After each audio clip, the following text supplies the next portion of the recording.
Bahayên berhemên taştê zêde bûne. Li Tirkiyeyê enflasyonê bandorla her tiştî kiriye. Li ser xurekên ên taştê jî kiriye. Penîr, zeytûn, rîçal, karamel, maz, qeymak û herwekî din. Lê herî zêde jî kîloya penîrê buha bûye. Ji ber zêdebûna lêçûnan, penîr bûye yek ji xwarinên bingehîn ên ku rêjeya enflasyonê di nav xwarinên taştê de herî zêde lê heye. Ji bo vê yekê bazara penîrfiroşan vala ye.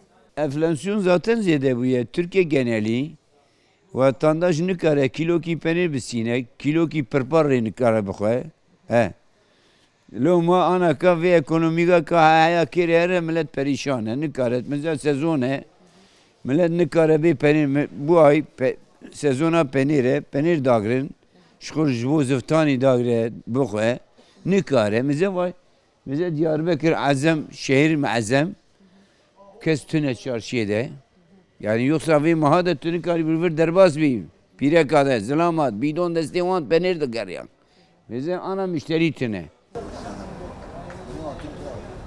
Dikandar û welatî didin zanîn ku enflasyon danakeve. Ev jî li ser xiradan xurekan binêyîne bi bandor dibe. Fiyetên xurekan rojek cuda ye, roja din cuda ye.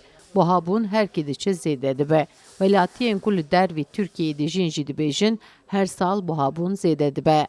Em ji Diyarbakır çûna Almanya. Em jî hatine îzinê. Welatê me xweş e û ciyê me xweş e û bîna me li Diyarbakır dertê û xweş e û em val ciyê penîr nû û cardin silava we gişa dikim. Ez cibînim teyare ranakez bibim. Teyare ji me distîne. Davê jir em jî çema bikirin. Êveş ew saeta we jî xweş. Buha bûye. Tij buha bûne. Lê bê me deh sal berî jî ez hatime vê derî ez bim qeyên daha xweş bûye.